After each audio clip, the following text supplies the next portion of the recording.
In today's episode, I'm going to teach you how to run efficient and effective rehearsals that help you and your team sound awesome and feel confident and excited for your upcoming services.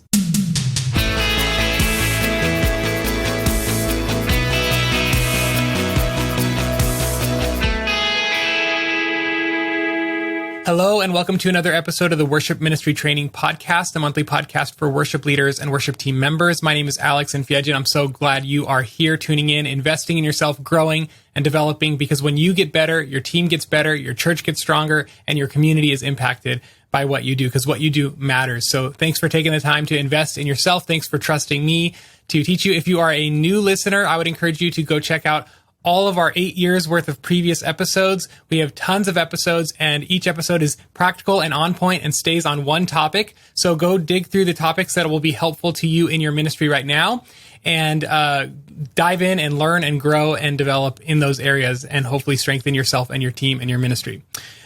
Most of us have been part of frustrating rehearsals. I know I have. I'm sure you have. Hopefully we aren't the ones running those frustrating rehearsals. But if you are, or if you have a hard time with your rehearsals, or you're not happy with how your team is sounding after rehearsal, I have a very practical episode for you today. I'm going to be giving you some tips on how to run efficient and effective rehearsals. Those two words are important. So quickly, how can you do it all within 1 hour, which is possible? And how can you make sure everyone walks away feeling confident and excited about the upcoming service, knowing their parts, knowing how service is going to go? That is what we're talking about in today's episode. And today's episode is actually part of our Worship Ministry Training Academy, where I have 138 other lessons just like this one. That's right, 138 video lessons on all sorts of aspects of your worship ministry, how to make your ministry stronger, how to make yourself stronger as a musician, as a worship leader. So if you're helped by this episode, and if you're looking for practical training to improve yourself and your ministry, then I really want to encourage you to check out the Worship Ministry Training Academy. Here's the great news. It's completely free to try for 10 days. You have 10 days full access, completely free. And you're going to get 10 in-depth courses. We cover things like vocal technique, breathing technique, set building, musical excellence, team culture, running efficient rehearsals, and more. And you'll also get live interviews with amazing worship leaders. I'm interviewing Andy Rozier from Vertical Worship next week. And the following month, I'm interviewing Brandon Lake. So if you want to be on those interviews live and ask your own questions to our guests, you can join the Academy. And besides those interviews, you also get live monthly workshops with me. Last month, we talked about how to rebuild our team after COVID. And next month, we're talking about how to keep ourselves spiritually fresh as worship leaders. And again, this is all free to try for 10 days. And after 10 days, it's only $19 a month. That's right. So I would encourage you to sign up at worshipministrytraining.com. I would love to meet you inside of the Academy. All right, let's get into today's episode on running efficient and effective rehearsals. Let's outline where we're going in this video. There are 4 components to a great rehearsal: a spiritual component, a sound check component, an arranging portion, and a final run through. So let's talk about each of these elements in turn. Number 1, a spiritual time. A spiritual time. So as your team arrives, you want to make sure each member feels welcomed. You want to greet them. You want to talk to them. You want to ask them how their week is going. You want to make them feel cared about, and that you're actually grateful that they're there. Okay. You want them to feel like, man, I'm so happy that my leader is actually thankful that I took the time out of my busy schedule and I came to church to rehearse. You want them to know that you're appreciative of that. And once everyone arrives, then you want to begin with a spiritual segment to get your whole team's hearts focused on the Lord. That's the goal with this time, is to get everyone's hearts focused on the Lord, because people are coming from work. People are coming from school, maybe from their family time. Maybe it's been a hectic day. Maybe they just changed a whole bunch of diapers. I don't know. And it's normal for their brains and their hearts to be scattered, and for them to be carrying the weight of the day as they come to rehearsal. And you want to take that first moment of rehearsal to get their minds back on the Lord and to remember why they are there. And so at the bare minimum, as the leader, you should be praying at the start of your rehearsal, and have the team, this is the bare minimum. On stage, praying for the rehearsal, praying for each of the team members, and praying for whatever else the Lord puts on your heart. That's the bare minimum, is to start with prayer. I know some worship teams don't even do that. So I'm just encouraging you, do that as the bare minimum. But a better, more robust time would be preferred. And so what do I mean by that? I mean this: get everyone off the stage, sit somewhere in the pews or somewhere maybe on the steps of your stage and do a short Bible study and prayer time. And one suggestion that I always tell worship leaders to start with is to read a psalm together. So pick a psalm, read one psalm per week, have each person read a verse, go around the circle until the psalm is done, and ask them what they thought. Ask them what jumped out to them. Ask them what the Lord spoke to them, and have a little bit of a time discussing, and just keep asking, what did the Lord speak to you? What did the Lord show you? What word jumped out to you? If you don't want to do that, just do a short devotional thought. Hey guys, in my Bible reading time, the Lord spoke this to me. I just wanted to share it with you guys. Or you can assign different team members to bring a devotional thought each week so that they get some spiritual responsibility put on their shoulders and they grow through that as well. Then you can take prayer requests. Hey, what do you need prayer for? What do you need prayer for? Okay, let's all pray for the person to our right.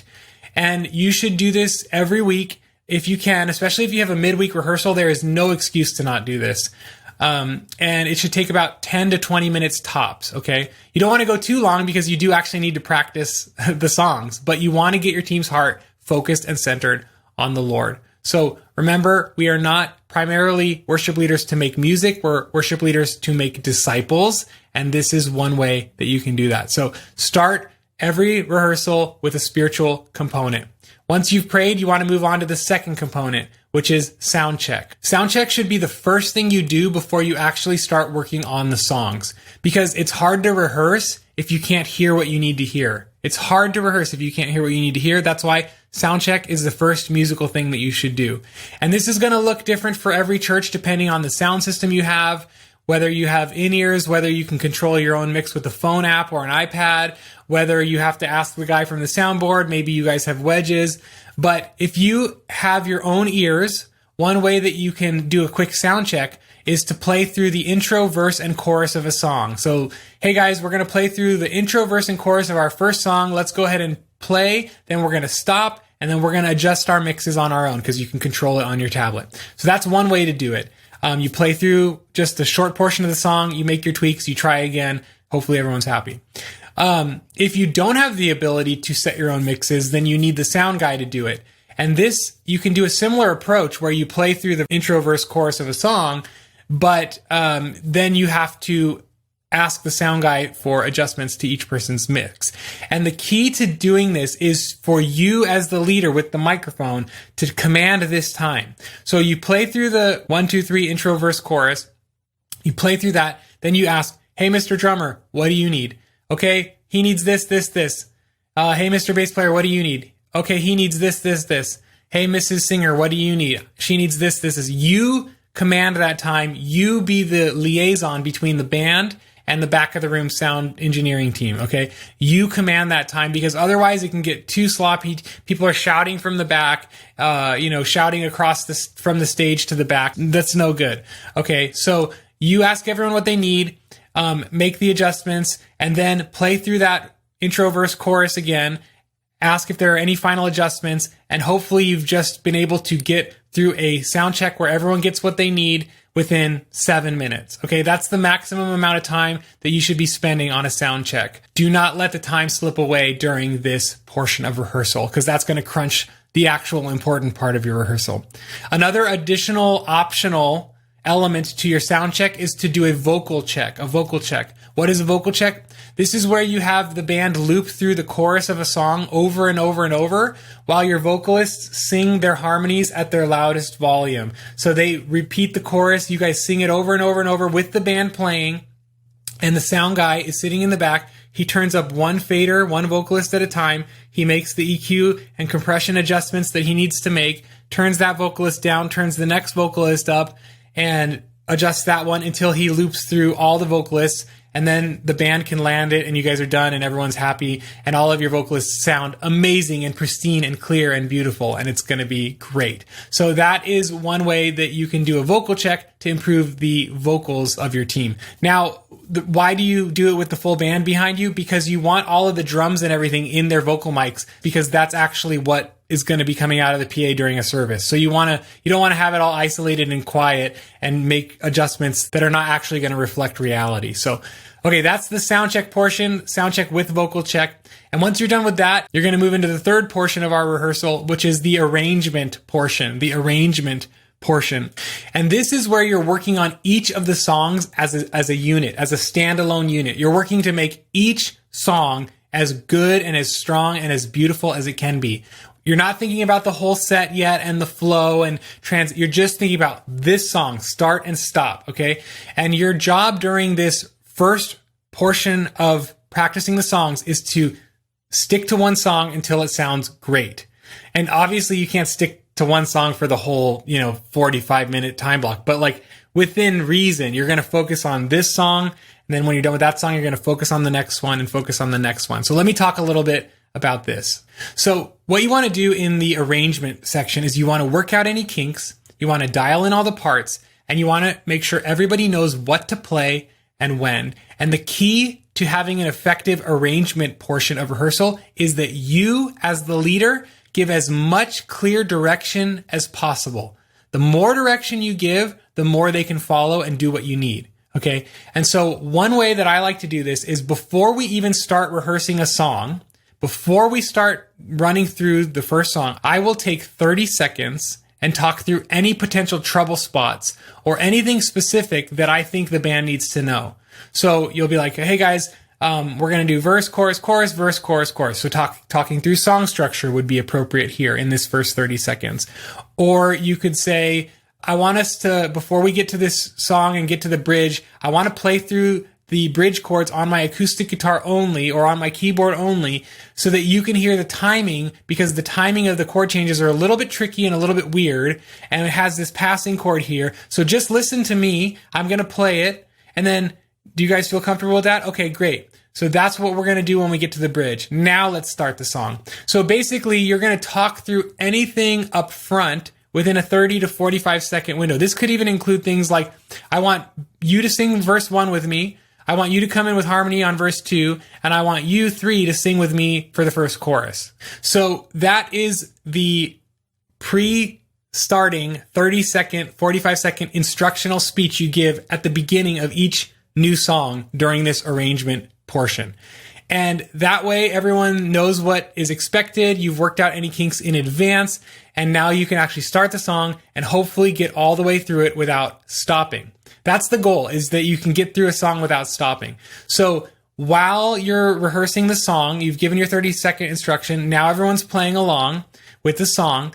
Your job as the leader, and this can be tricky, but you need to do it, is to listen. You need to listen to what everyone's playing. You need to make sure that all the chords are correct that people are playing, that nothing is clashing, nobody's stepping on each other's parts, that the harmonies sound right, that there's no weird notes there. You need to actively listen. And what does that mean? It means that you should have prepared your part so well that you don't have to think about your chords and your words and what you're singing. You should know those things so well so that you can focus on what everyone else is doing, and that you can make sure that nothing is going wrong with the band or with the singers. You need to focus on them, because you're going to be giving direction to them to make them sound the best that they can. And so as you're playing the song, you're listening and you're making mental notes. You're making mental notes of things that you want them to address after you get through the song. So once you get through the song, you're going to bring up your mental notes library and be like,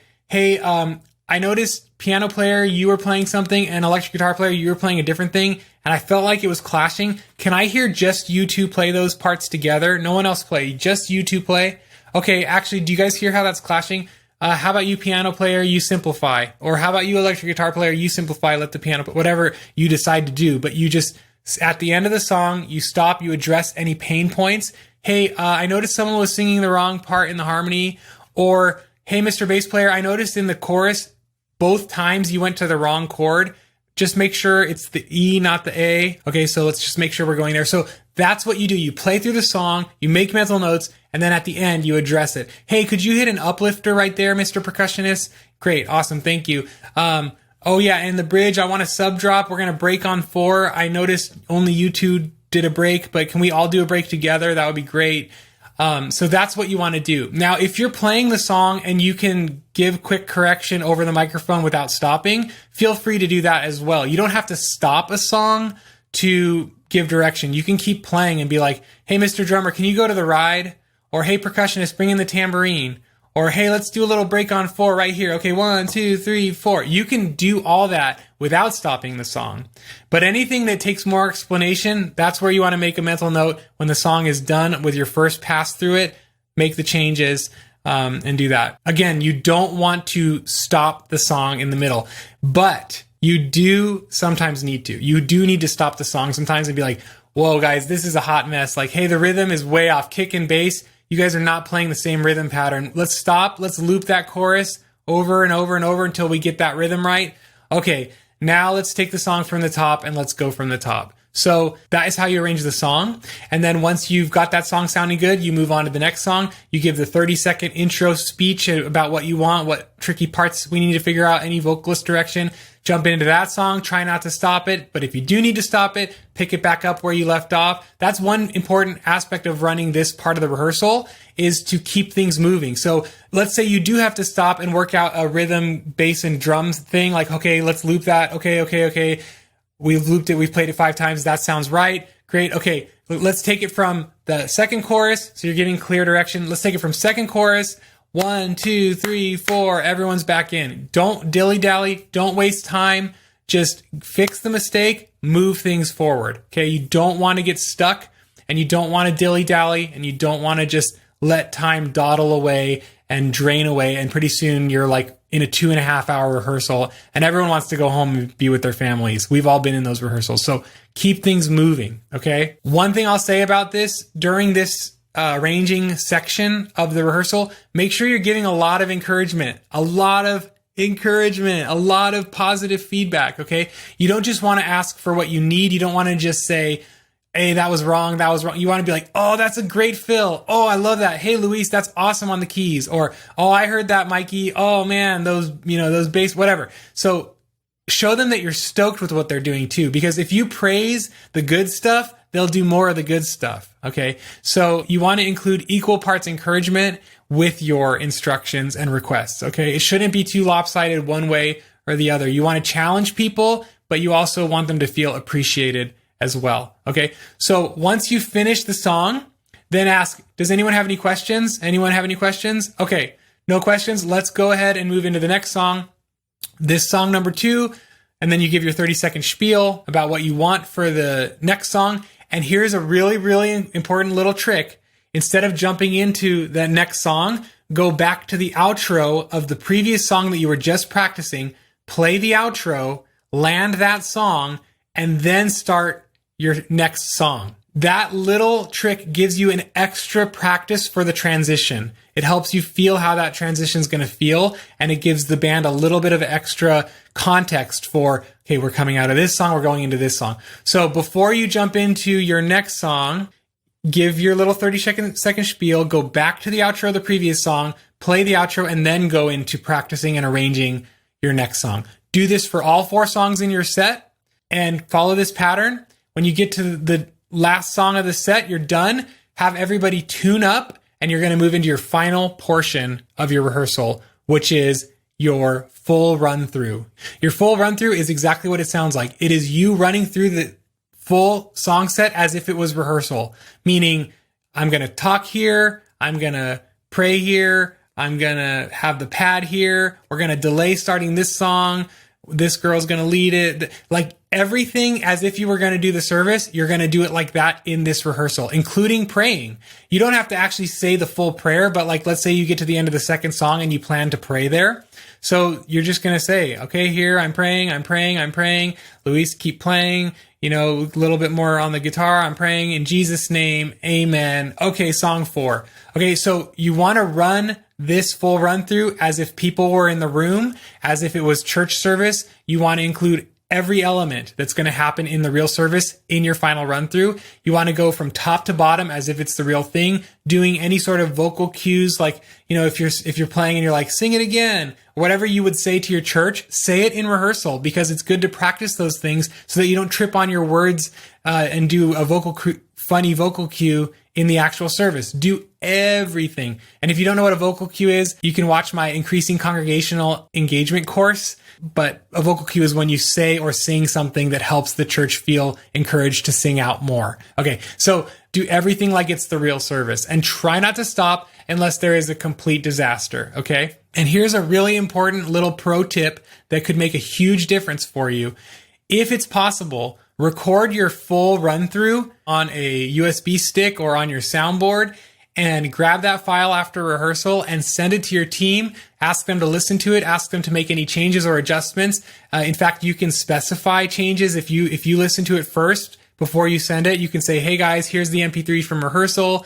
Mr. Bass Player, please change this. Don't play here. Mr. Drummer, too busy on that section. You can send notes there and they can then make changes before the service and sound even better for the service. So that small pro tip of recording your final run through, sending it to your team with instructions, it's going to make your team so much better. So that's your fourth component, is your final run through. Once you finish that run through, ask your team, any questions from anyone? Any confusion about anything? Does everybody know what they're doing? Does anyone want to do anything one last time before we leave? And once you get all the negative answers, no, we're good, we're happy, we're feeling comfortable, then say, great, let's pray and send everyone home with some encouragements about how grateful you are for them, and just be super, super appreciative, because you can never encourage and appreciate people too much. Okay. So those are the 4 components of a great rehearsal and how you can maximize each element. And the key to running an efficient and effective rehearsal is clarity, direction, and keeping things moving. Clarity, direction, and keeping things moving. You as the leader have to give clear direction, and you also have to keep the rehearsal on track. So don't get stuck too long on any one of these elements, okay? So you know that you've been successful in your rehearsal if everyone is leaving feeling confident, comfortable, and excited about the upcoming service. If people are feeling confident, comfortable, and excited about the upcoming service, you know you've done a good job leading rehearsal. But if people are flustered, frustrated, stressed, and unsure, then you need to keep working on your rehearsals. And don't worry, I know that you'll get better with time, and everything takes practice, including practicing. Just be sure to be a confident leader and to actually lead your team. And like I said, I do have a full mini course on rehearsals that you can check out in the course library. It goes into even greater detail than what I shared here. So check that out if you haven't. And in the next lesson or 2, I will put some video files of me actually running rehearsals at my church, so you can watch these principles in practice. Now, if you don't want to watch me lead rehearsal, that's fine. Just skip those 1 or 2 videos and go on to the next one. All right, I hope you were helped by today's episode. If you know someone who would find it helpful, please forward it on to them, send it on, text it on, email it on to them. Let's spread the love and let's encourage one another with these trainings. And be sure to check out worshipministrytraining.com to start your 10-day free trial and get access to in-depth courses, live monthly trainings, exclusive interviews, and personalized help from me and our supportive community. Hope to see you inside the Worship Ministry Training Academy. Otherwise, I'll see you next month for another helpful episode. God bless.